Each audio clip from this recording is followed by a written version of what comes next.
We need the physicians. We can't run our health systems without the physicians, and people need to be able to see their doctors.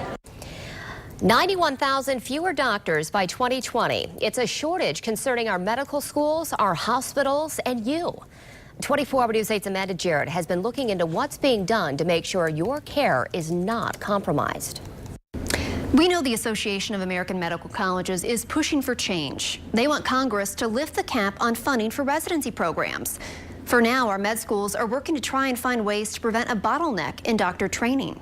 More medical students are now going to class on Grand Rapids Medical Mile, as MSU's College of Human Medicine has increased their enrollment to 200 spots a year. It's in an effort to get our future doctors through school and into residency training before those programs shrink due to lack of funding. People are working very hard to come up with solutions, and there's, of course, the constant appeal that the legislature doesn't act too drastically to reduce the current dollars that support residency training. 3 bills were introduced on the Hill last year in both the House and Senate, aimed to fund additional residency slots.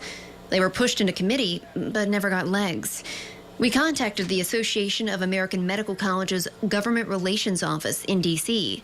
While they want to see one of those bills become law, they estimate it would cost the government $9 billion over the next decade. And that's really been the challenge, is that, that there isn't really an appetite on Capitol Hill to take up legislation that costs a lot of money. We sat down with Governor Snyder, who says he pushed for extensive research before our state's Medicaid expansion was put into place.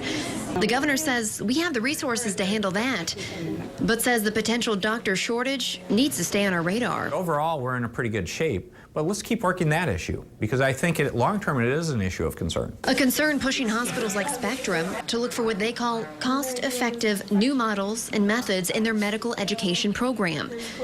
All as the AAMC continues to advocate for legislation to pay for crucial doctor training, something they say could take years.